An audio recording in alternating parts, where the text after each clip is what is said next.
What's up, everybody? We are back here at Morbid Curiosities. We are your favorite horror movie podcast, and I am one of your hosts, Mercedes Martinez, and with me is probably your favorite host, the nefarious necromancer over here. Nicholas Ewers. Howdy, y'all. Happy November. Merry Christmas. I know Whoa, Mercedes loves hearing whoa, that. Yeah. whoa, whoa. What's up with this favorite co-host stuff? Damn. I know that was a compliment, but I was like, "Oh shit, like did I do something wrong?" No, you just come with all the facts. You always come with your A game, and I'm just like, it's a good compliment. Yes, take the compliment and just take back that what you said about the holiday that should not be named right now, and then we'll be good. Again, Merry Christmas. We're in the holiday mode. We're about to actually open up the episode talking about a very wintry type of movie. So, guys, the Scream 7 trailer dropped recently.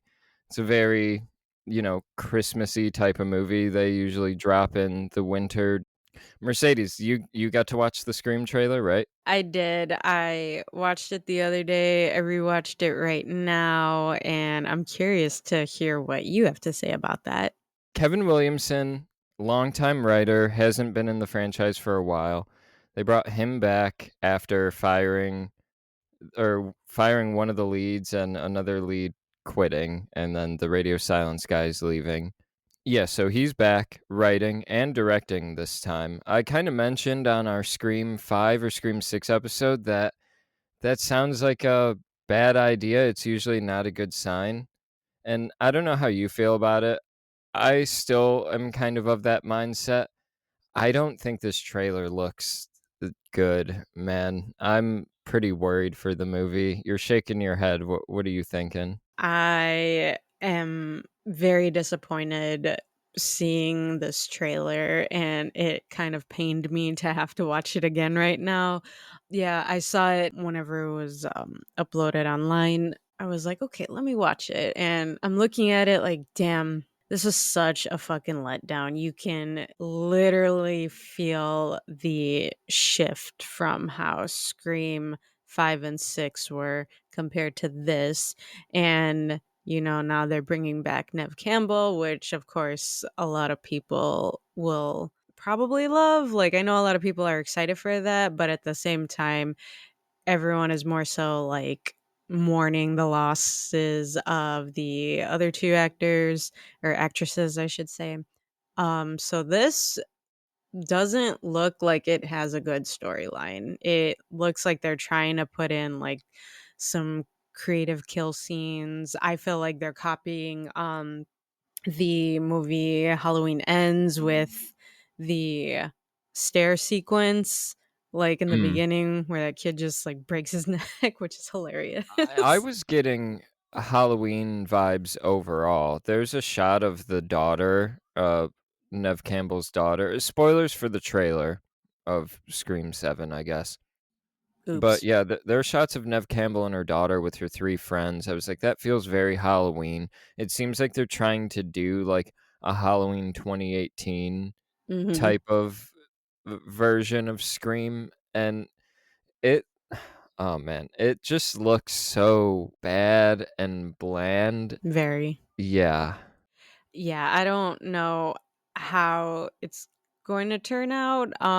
You can see too that with each film now they're trying to modernize it. Like in part 5, they had the app to lock your doors on Jenna Ortega's phone, Yeah. and now with this one, you see Nev Campbell guiding her daughter through the cameras while she's like basically looking at a Ring camera or something on her phone. Yeah, they're trying to include little things like that. Okay, it still doesn't look great, unfortunately. Pretty disappointed in how this trailer looks, but we'll see how the movie pans out. Another thing too, they're bringing back the two of, well, I didn't mind Chad, I think is the guy twin's name. Yeah, But Mason they're Gooding. Yeah, but they're bringing back his sister. She's the worst character. We've talked about this, Yeah, maybe in the whole series, but they're yeah, bringing her back, so that's disappointing. Nev Campbell's character has like completely run out of steam, it feels like.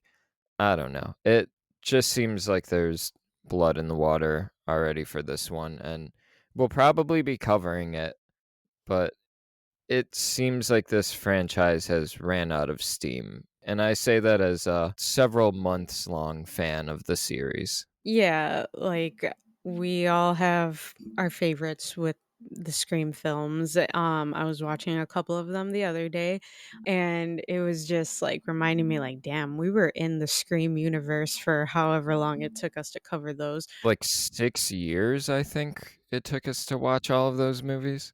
Exactly, my hair is so gray from watching all of those, it took so long. It's funny too because people have asked me, because I'm such a big Halloween and Michael Myers fan, they're like, "How come you guys haven't covered Halloween yet?" And I just respond, because that is gonna be a long ass time, a long season to cover.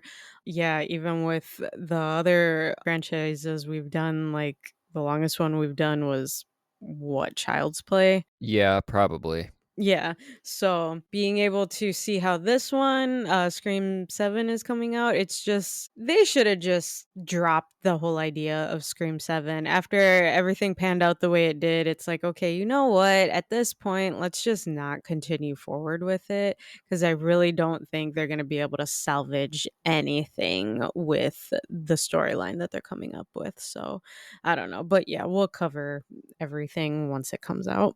And in regard to us covering Halloween, I know we've flirted with the idea, but I do have an idea in my head for a way we could execute that and not feel bogged down in so much Halloween. Like ways we could break apart the season, we could Same. slot in new theatrical releases in between movies, kind of That's just. what I was thinking too, like, the ones that kinda seem like they're smushed together for their storyline, we could cover those, cover something else, then go back to the next ones, then cover something else. So, yeah, you see, this is why you're the favorite co-host, because you always come with the ideas. Well, you had the same idea, it sounds like, but It sounds like yours was more organized and well rehearsed, and, you're in it to win it, Nick. Just accept it. I plan meticulously, and then those plans fail repeatedly. I But, don't know why that was hilarious to me. oh man, speaking of Halloween also, and then we'll get into the movie we're covering, I swear. Yeah, one of my October watches for Halloween was Rob Zombie's Halloween 2, and man, gotta say, holds up. I can't wait to cover that. I think you might be turned around on that one. I still haven't watched that one again since God knows whenever I watched it, rewatched it. I was actually watching his first take on Halloween, Rob Zombie's Halloween, in October as well. I think I watched that once for enjoyment and then another time for when I was meal prepping. So, I kind of like that one. And I think I had mentioned too, it just kind of gives me a homey feeling because my nephews watched it when they were little, even though they shouldn't have been watching that film, and because they heard the Monster Mash song in there, they would call it Halloween Mash if they Okay. wanted to watch that. Yeah. Monster Mash, maybe the best Halloween song ever written. Yup, yup, yup. Yeah, it's withstood the test of time. I don't know what to say. Quick shout out to Mercedes. I don't know if you're a Breaking Bad fan. Apple TV Plus this weekend, the show Pluribus just debuted. It's a sci-fi show from Vince Gilligan, the creator of Breaking Bad. Great show. I loved it. Just want to throw that out there before we get into our movie. If it's not related to Breaking Bad at all, but I am so bought into the first two episodes. So check that out, guys. If you're looking for some nice TV that almost borders horror at times. I didn't get into Breaking Bad even though everyone told me to. I tried to, but I couldn't, so All right, so it's time to get into the movie pick. You guys have read it on the episode already. Unless you're blind, then I apologize for being insensitive. We'll stop withholding the movie that we're covering. Mercedes, you want to introduce the movie to the people? Sure. So, guys, we are starting this new thing where we do a listener's pick for you guys. We had a few people write in, but we wanted to, give our first listener's pick to Lance Roberts 94. He's been like an avid listener. He's always like communicating with us, and this was one of his suggestions. So, today we are going to cover the 2001 film The Others, starring Nicole Kidman. So, well, no, not spoilers ahead yet. What did you think of this film, Nick?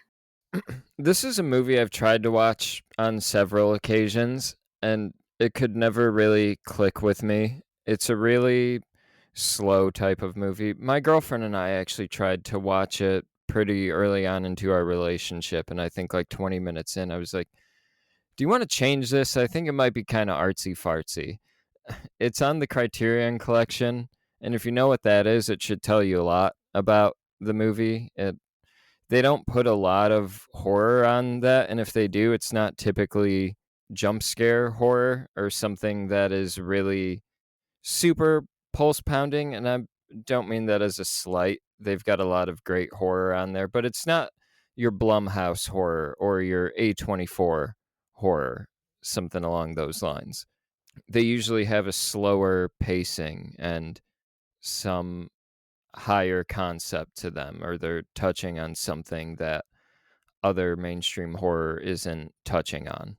All of that to say, when I put this movie on for the podcast, I was kind of worried. I was thinking I might not click with it. And watching it a couple days ago and yesterday, I was like, okay, let me really try to lock into this thing. And there were moments where I struggled. There were moments where it lost me. It's a pretty slow movie at the start of it.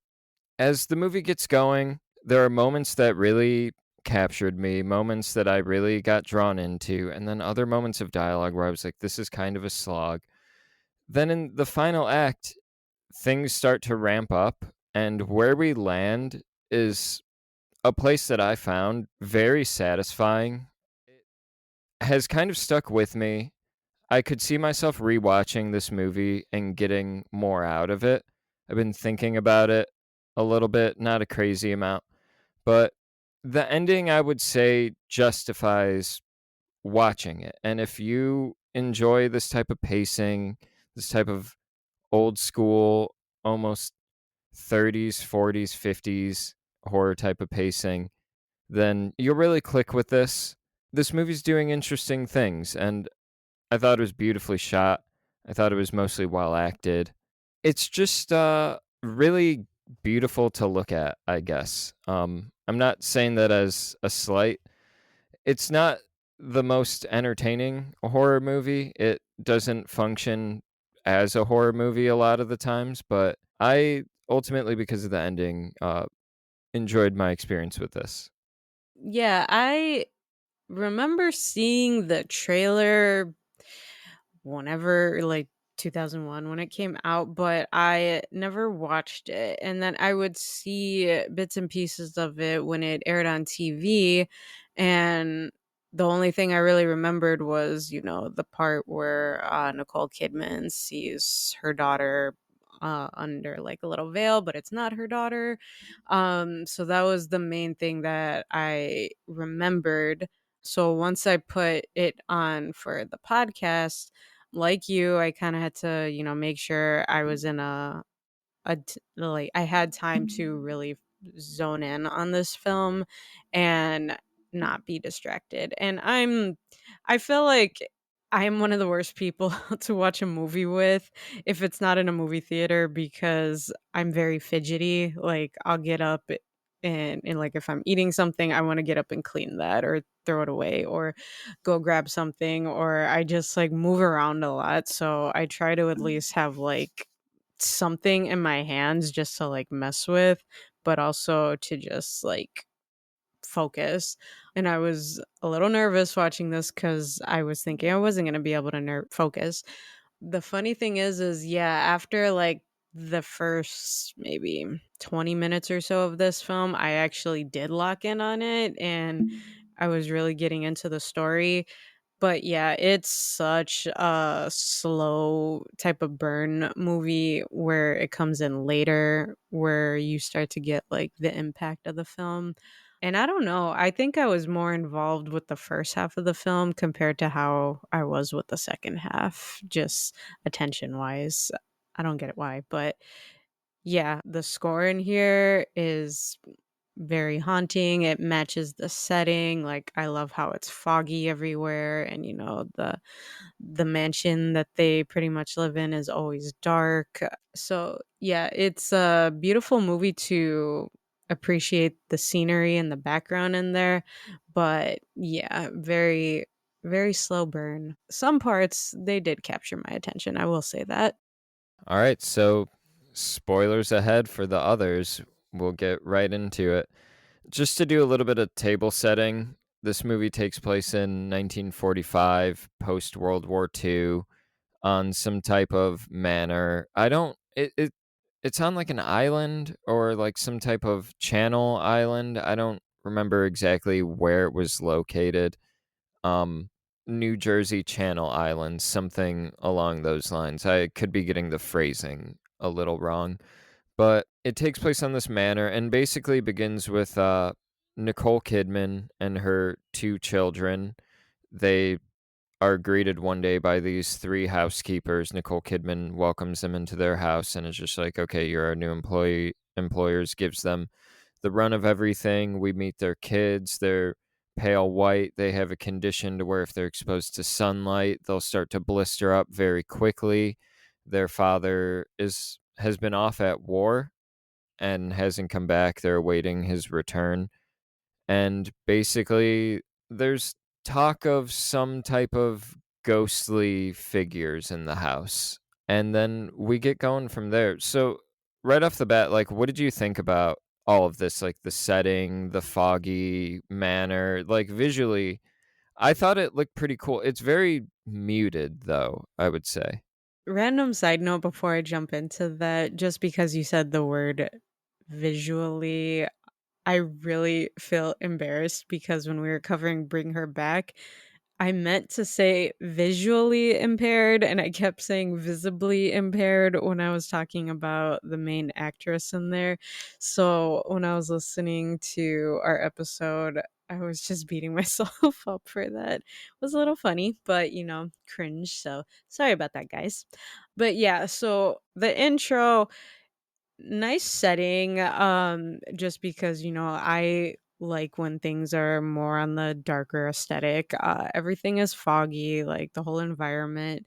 When you are introduced to Nicole Kidman, just when she opens the door and starts talking to the caretakers that are there, she talks like she's gonna be like a very fragile, delicate woman, but then once she comes in or brings them in and starts talking to them a little bit more, you see she's a little more authoritative.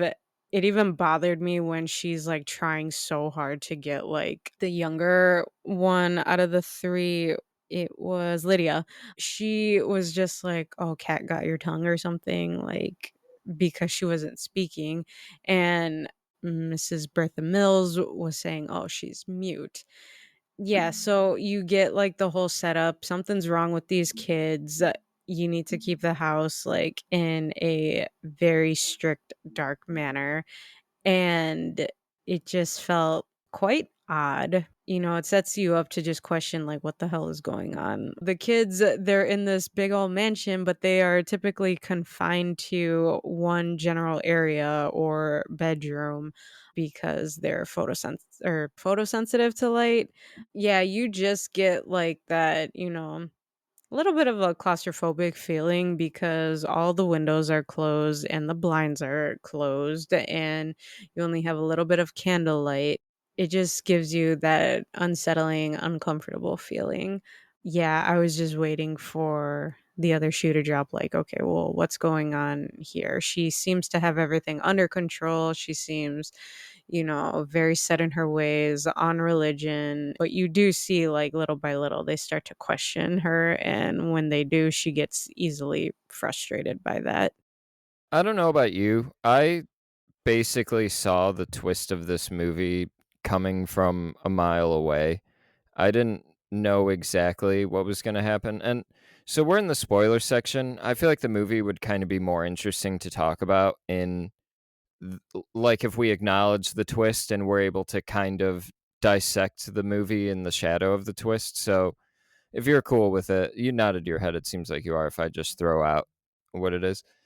So basically, everybody we're seeing in the house, they're the ghosts this whole time. Nicole Kidman is dead, and I won't reveal exactly how she passed. I guess I'll withhold that till the very end, unless you wanted to talk about it at any point. But Mhm. all the housekeepers, they died of tuberculosis years ago. We find that out in the last act of the movie, and Nicole Kidman and the kids, they're all dead. The ghosts that we're or the quote unquote ghosts that we're getting are actually the new family that's moved into the house, and they talk about how occasionally these two realities touch each other and interact with each other, but usually the ghosts won't notice the people occupying the house.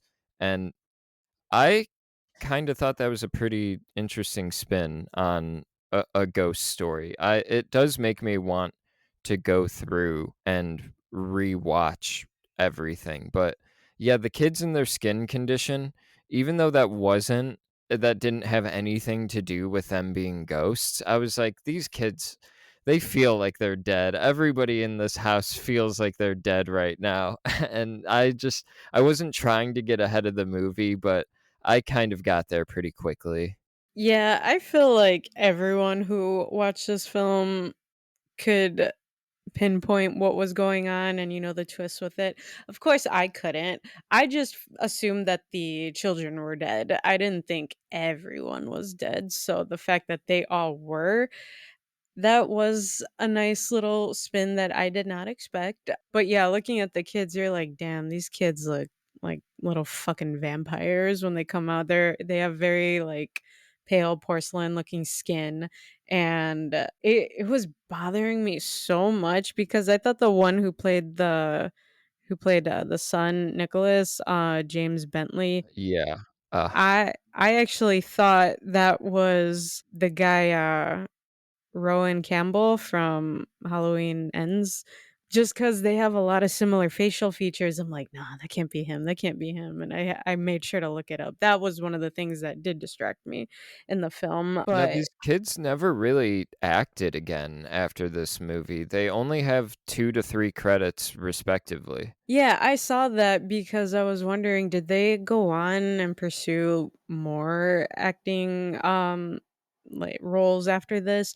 And I don't recall ever seeing them after this film, and I think that was another reason why I wanted to see if, these 2 individuals were the same person. I do wonder how their performances were received at the time because the daughter I could tolerate and get on board with, but Nicholas, that character, no offense to the actor, I could not. I found his performance to be very annoying. He felt in line with kid actors that I could not vibe with. Really? Yeah. I kind of feel the opposite.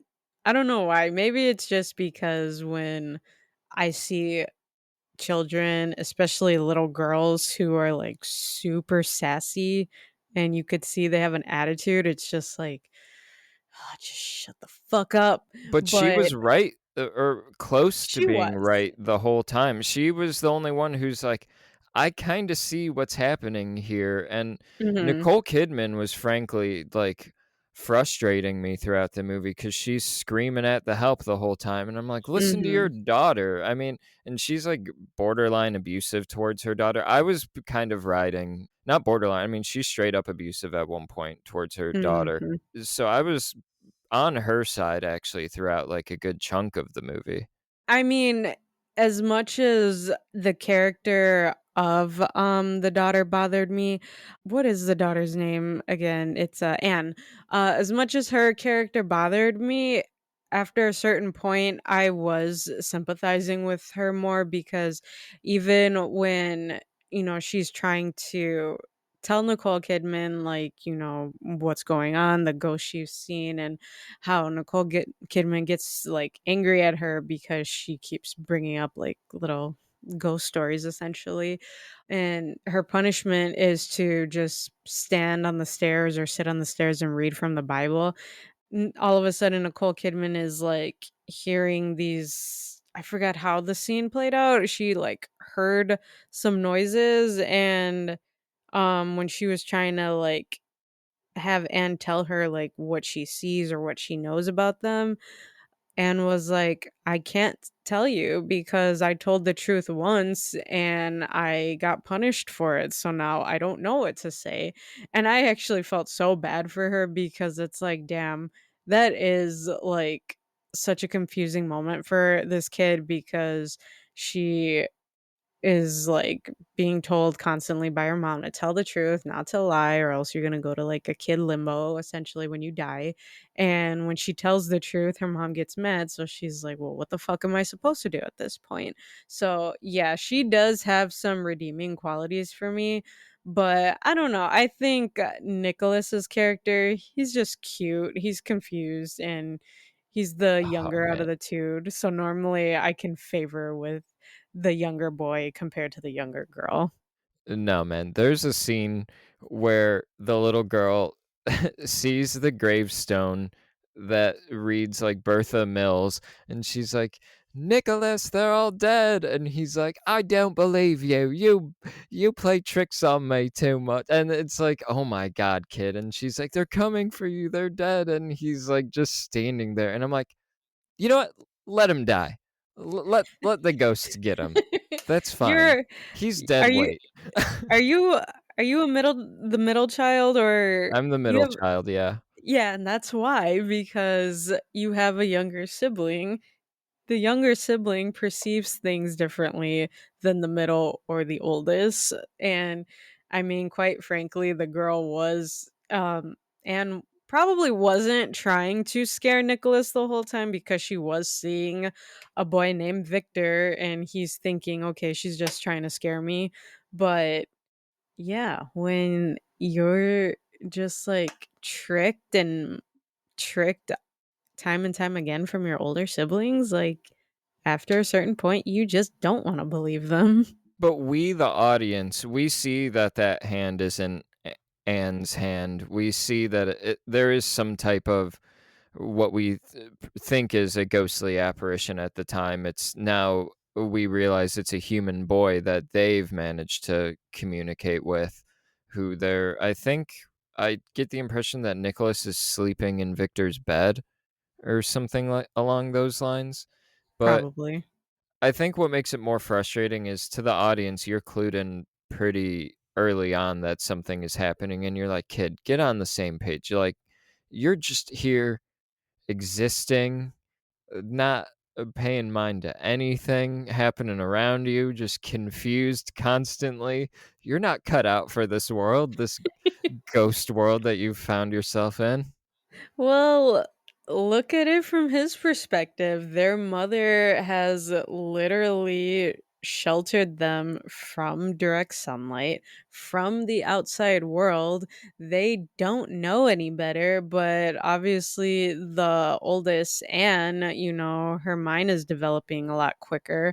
So she does have all these questions. And you even see that Nicholas himself has, like, some disbelief where I forgot what he said. I don't think it was something he didn't believe in, or I think they were trying to say that doves are unholy. You could see they aren't fully on board with all the beliefs that Nicole Kidman has. So, of course, he has this childlike point of view, but I will not lie, at the end when Anne is trying to convince him, like, "Oh, all 3 of the caretakers are dead," I am thinking, like, "Alright, this kid's about to die, and if he dies, well, then he dies because he's just standing there." But I felt his pain on that.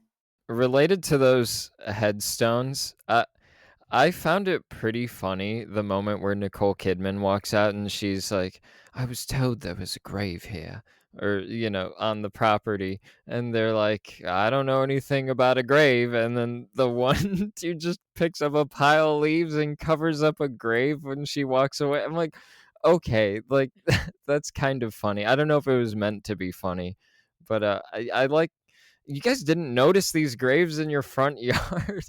Exactly. I found it funny and it just made me think like imagine it being kind of like a cartoon thing where, you know, the Mr. Why don't I remember anyone's names in here? Mr. Tuttle, he's like every single day piling and raking all these leaves on that gravestone or that little Yeah. cemetery yard. Making sure there's always a pile. Nicole Kidman is like never asks like, "Hey, how come you don't do anything with that pile of leaves there? You Right. just keep adding to it."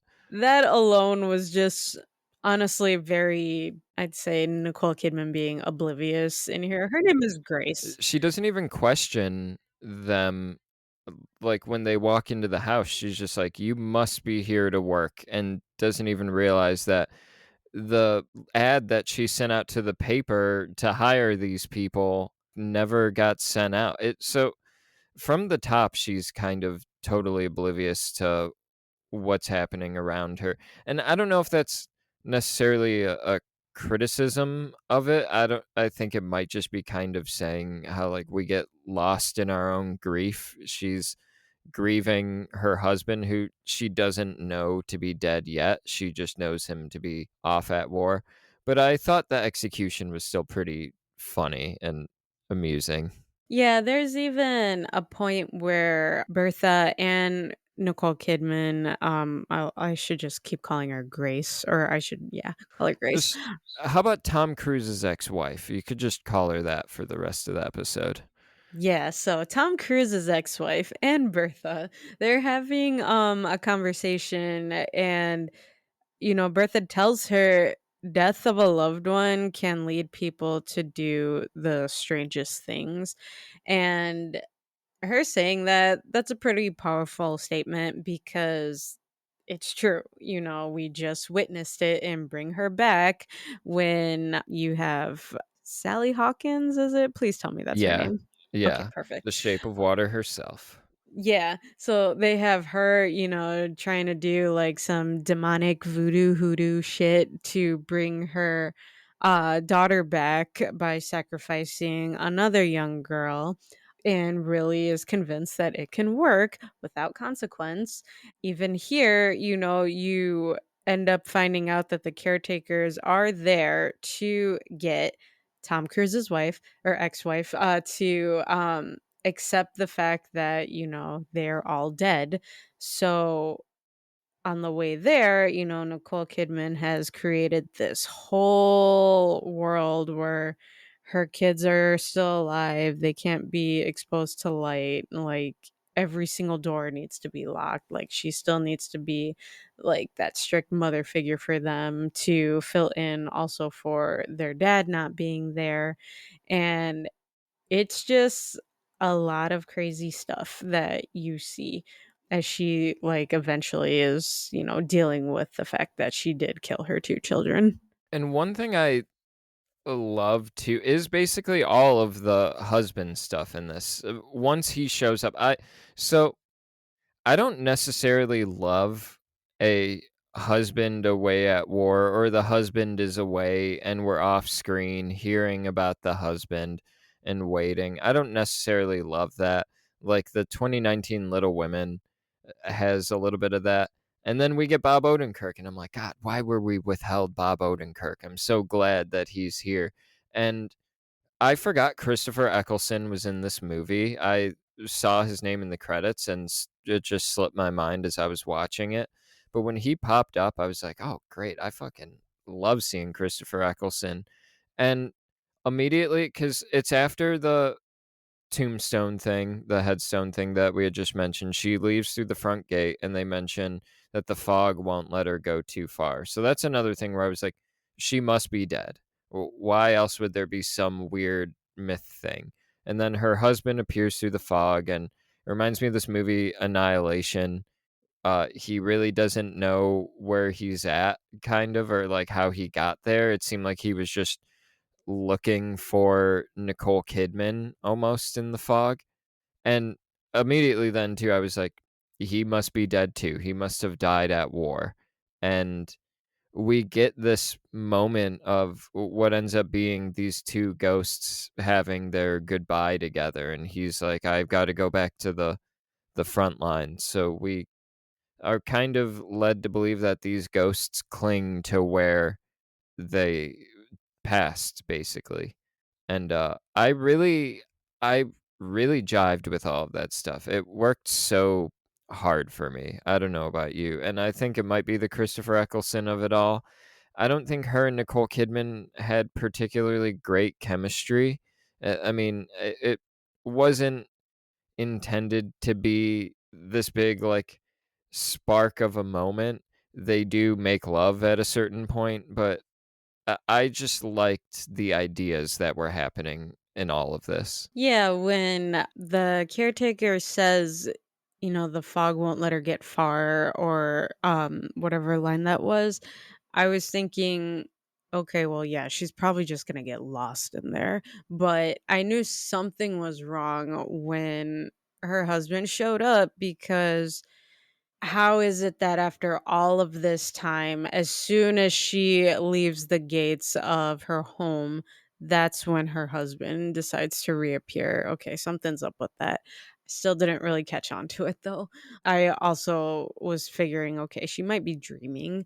But yeah, they didn't have like any chemistry while they were together, but I mean their interaction was brief, so that didn't bother me as much as it typically would, because then yeah, the rest of the time he is just in bed, and you're assuming, if you're like me and didn't know the whole plot twist, that he's just dealing with, like, the PTSD of being at war.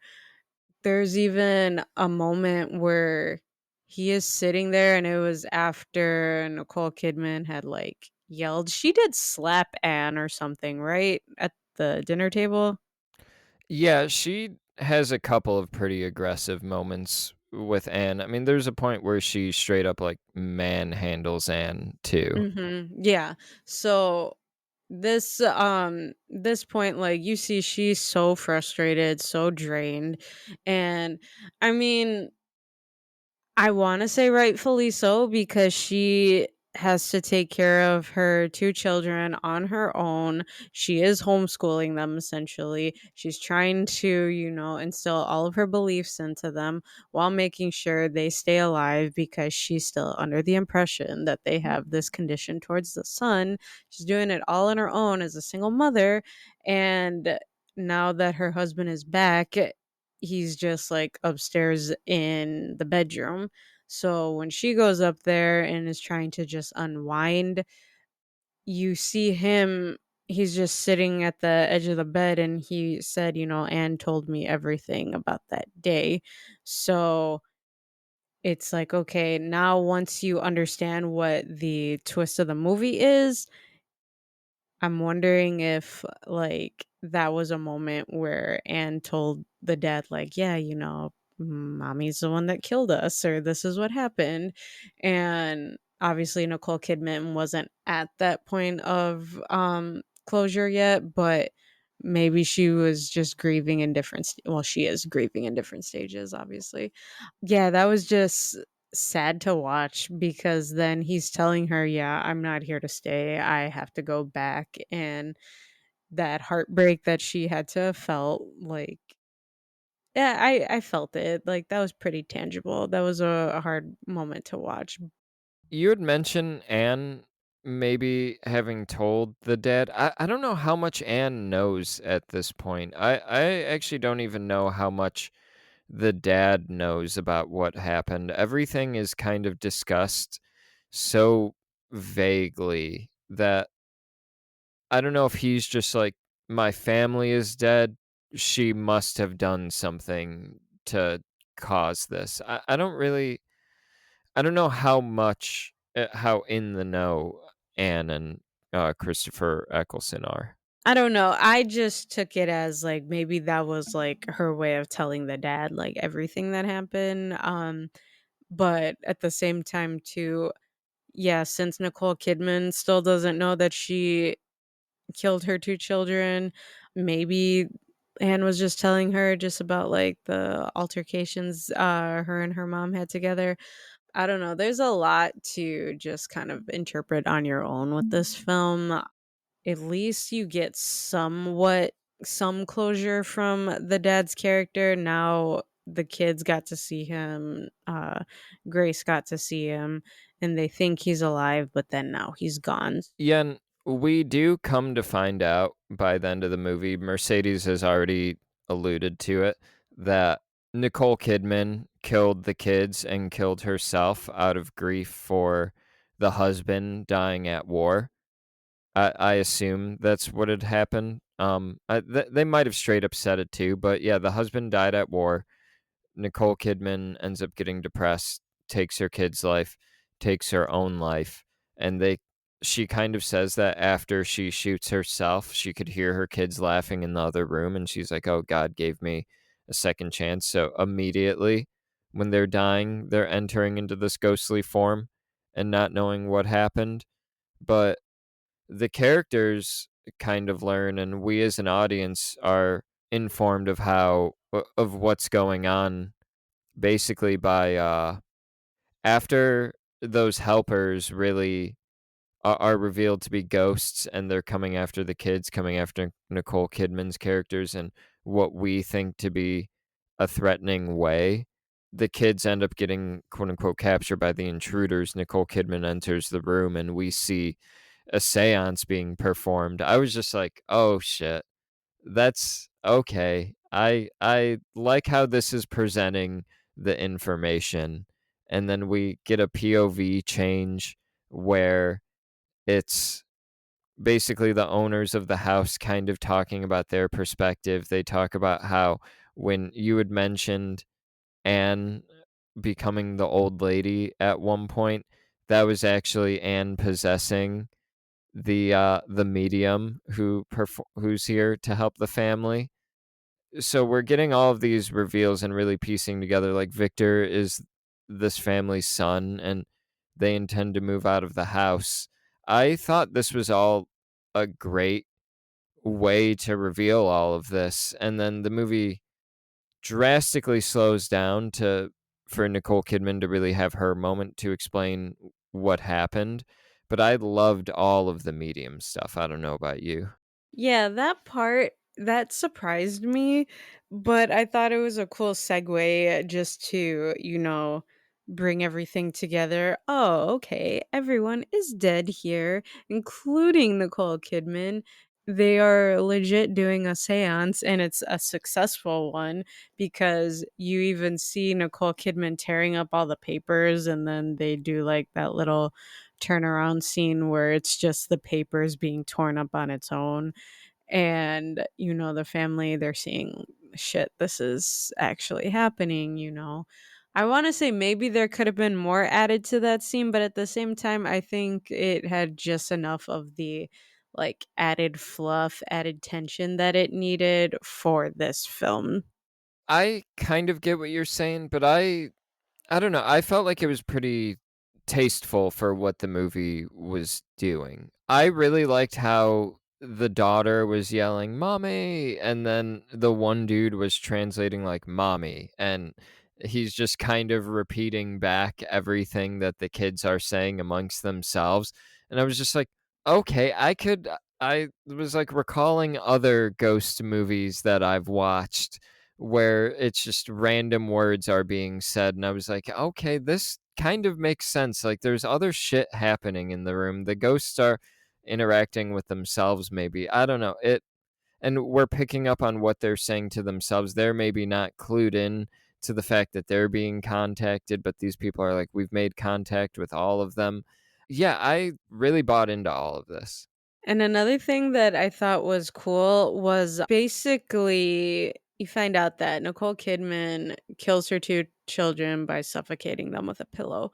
There was a moment where all 3 of them were having dinner together, and Anne's like frustrating Nicole Kidman just with what she's saying, Anne herself just gets, like, upset, and she starts, like, breathing, like, angrily, and Nicole Kidman's, like, trying to get her to stop and then, like, actually says, "Stop breathing," and I'm like, "Damn, that was probably what she was thinking while she was suffocating and, like, stop breathing," and then the same thing later because Anne says the same thing to Nicholas when they're hiding in that little closet, so that was that was a little, like, sad to hear that little That's part, but dark.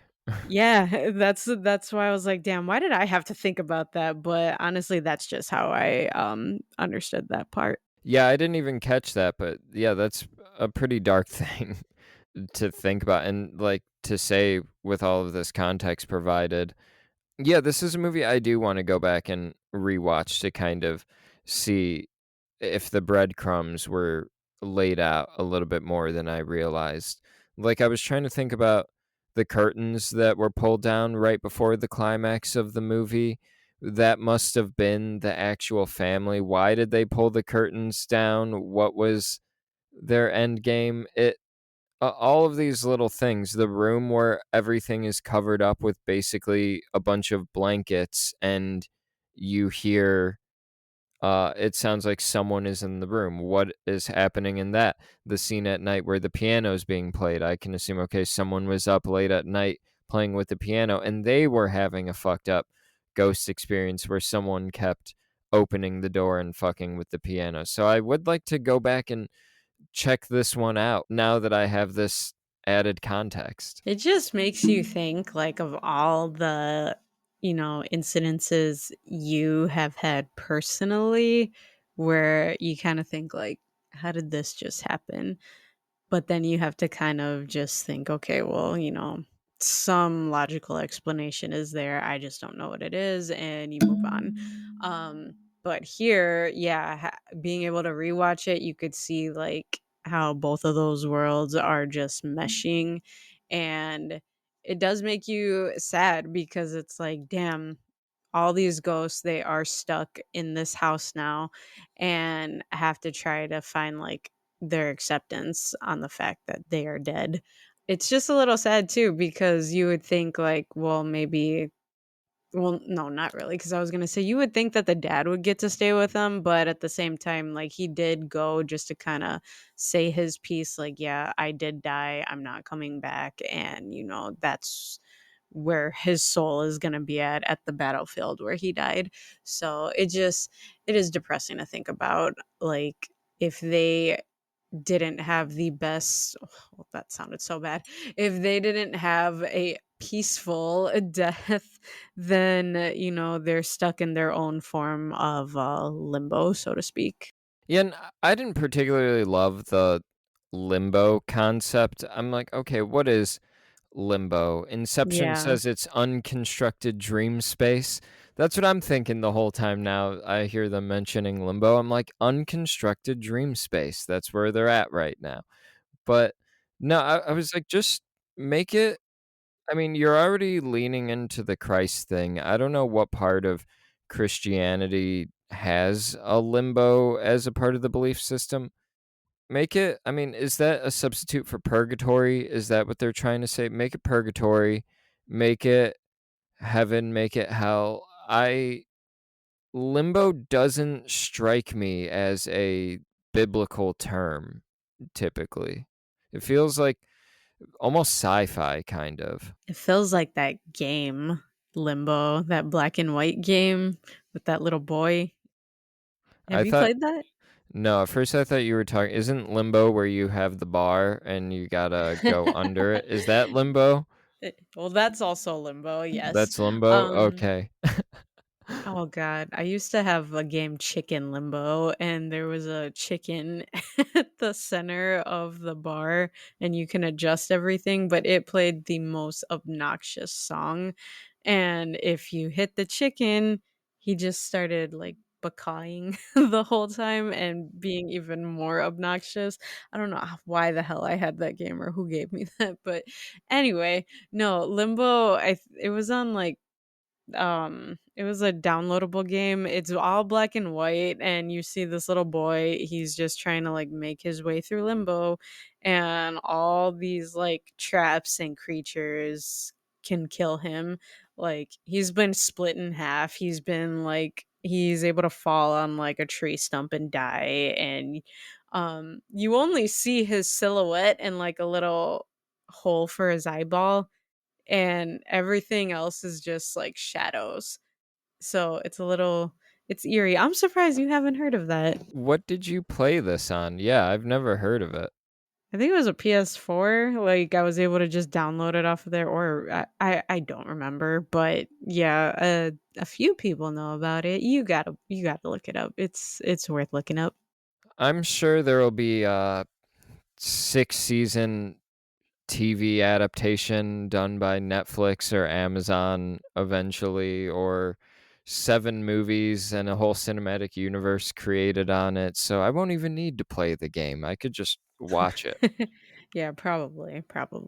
But yeah, that is my frame of reference for Limbo is Inception, and yours is this chicken video game? It sounds like? Y- yes, that is that is my take on Limbo.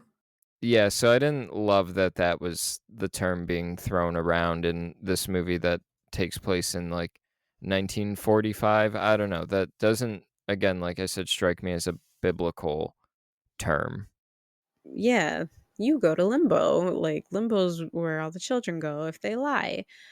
Okay, at that point you're just telling like them a tale to scare them, which every parent does, but if you're already on the religious boat, like you might as well stick with that and not mesh anything else together with it. Well, what it sounds like she's talking about is from Dante's Inferno, I think, where there's different levels of hell. Because then the daughter comes back and is like, "You said this level of, like, limbo or whatever was for kids who lie, but it's actually for unbaptized babies." I think that's a conversation they have, and I was like, Yeah.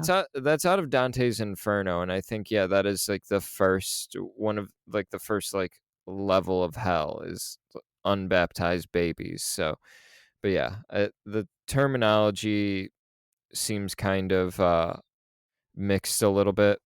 Is there anything else you liked in the movie? Anything else you wanna shout out or talk about?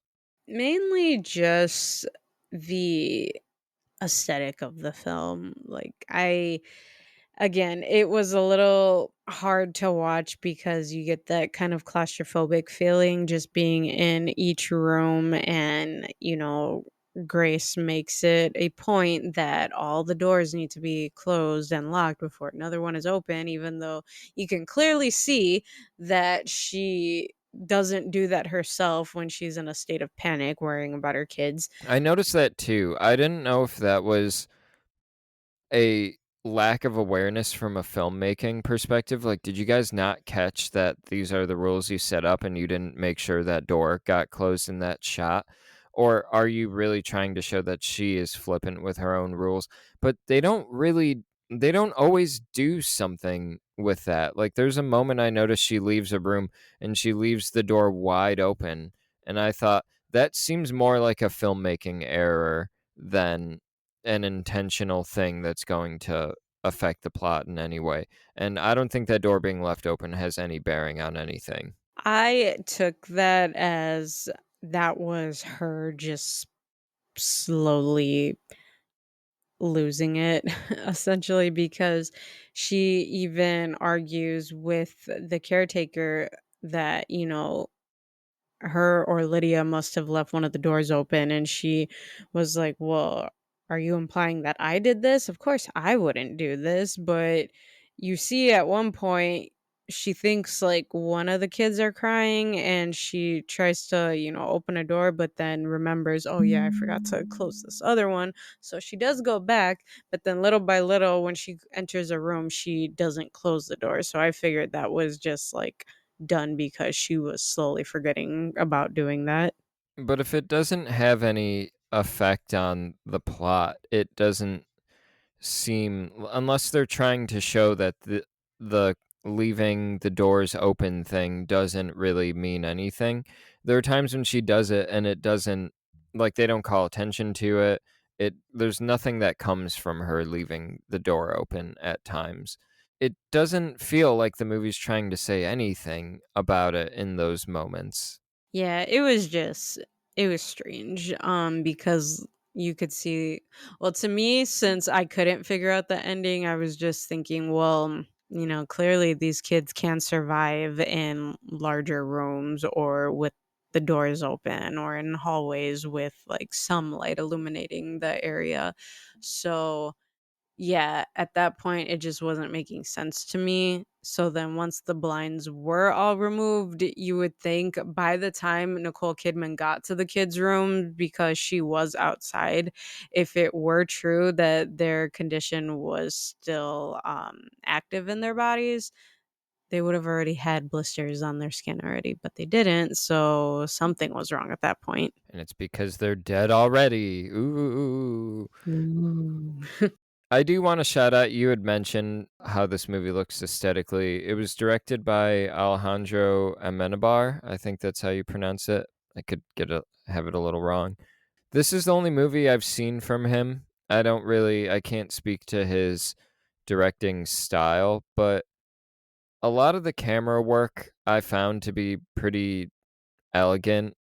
A lot of the movement was very smooth and elegant. I It really adds to the calmness, I feel like, that falls over a lot of this movie, and, the way it's lit, I don't know, it seems like it is a lot of natural lighting. I could be wrong, but that was the vibe that I was getting when I was watching it.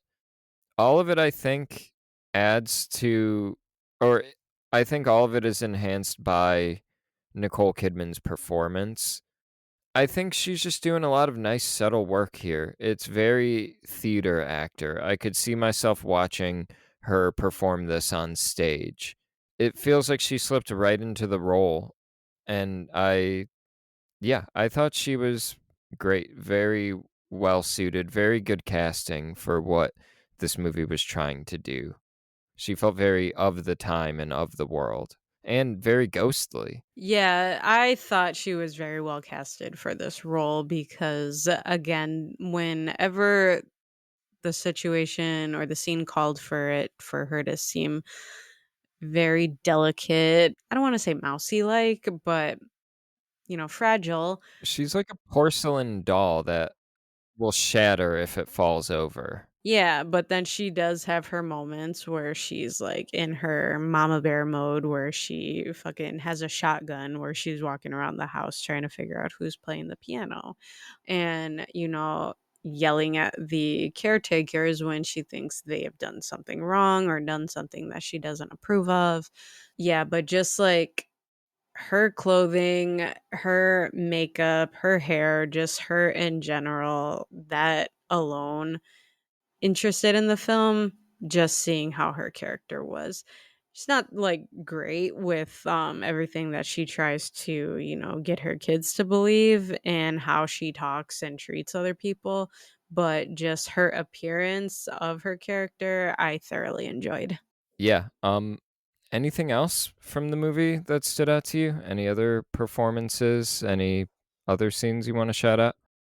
I had mentioned the whole breathing, like stop breathing sentence. That really stuck out to me the most out of this because yeah, you end up finding out, okay, this mother did kill her kids by suffocation and then kills herself by shooting herself and is now in this state of purgatory essentially with her kids and needs to find her own type of closure if they get to move on after this.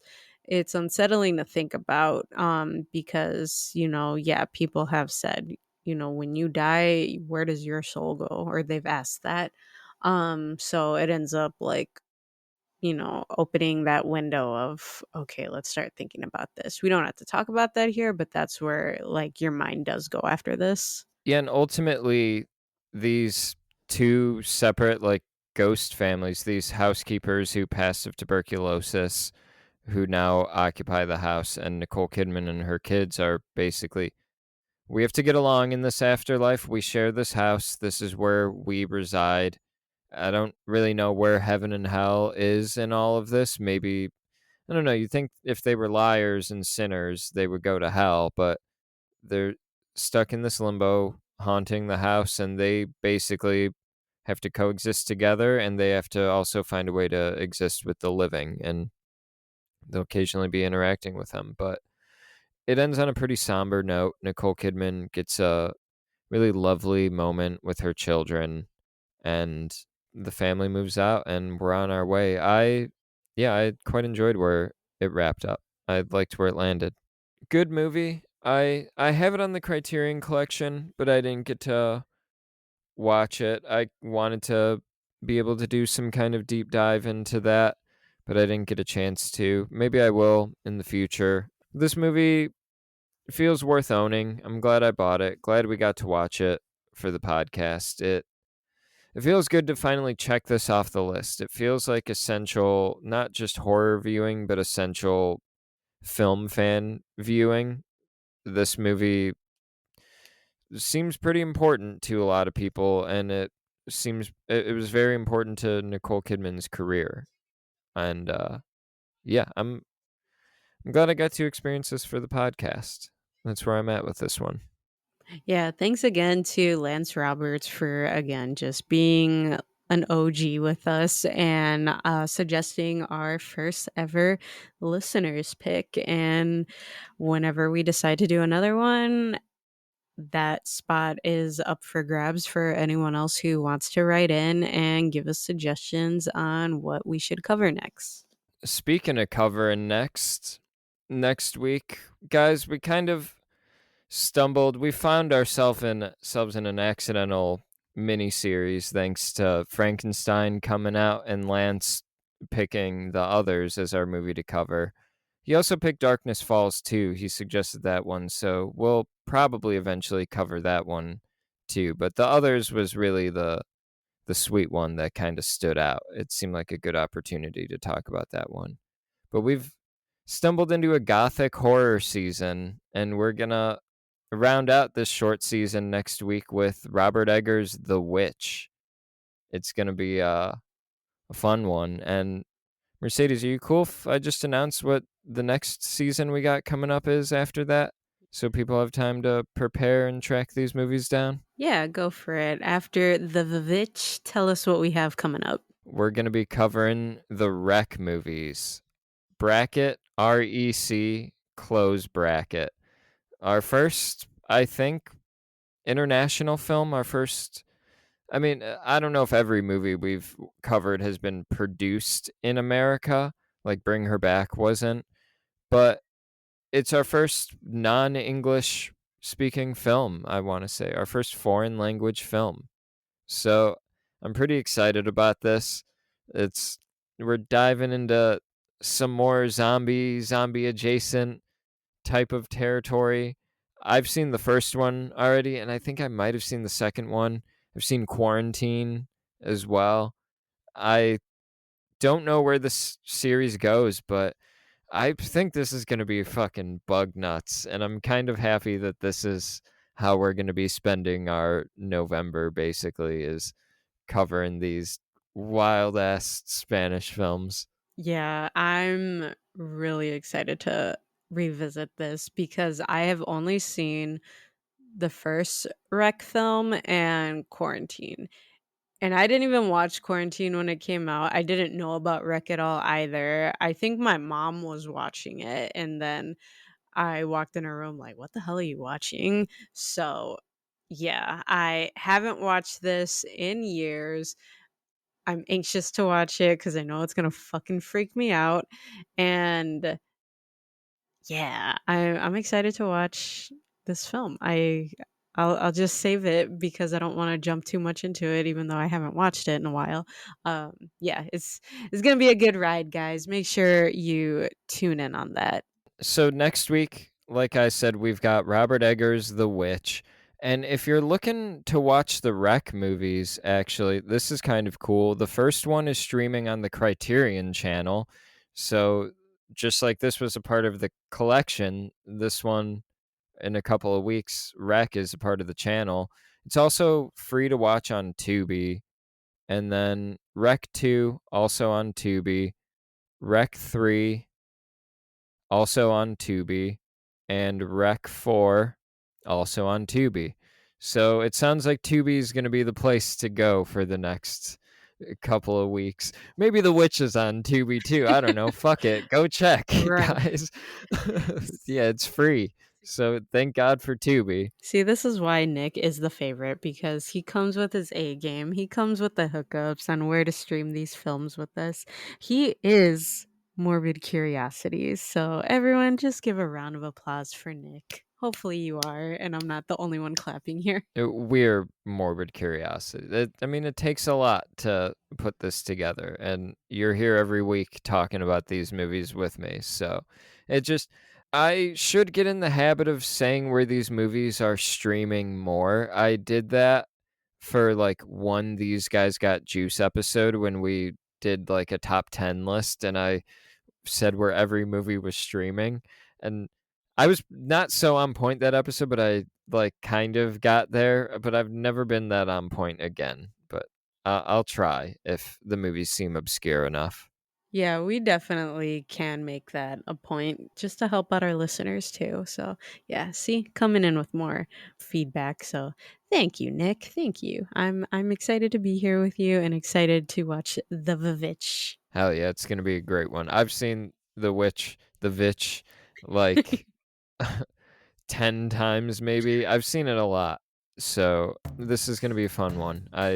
It's gonna feel like an easy episode, kind of. Yeah, I think so. Happy Thanksgiving, guys. You know, that's it. The Witch, you're getting it Yep. a little early. Yep. And guys, just don't forget to rate us 5 stars on Spotify and Apple Podcasts and, show us some love on our Instagram, morbid underscore curiosities underscore POD. And just let us know what you are wanting for us to do next. We've been Morbid Curiosities. Woo!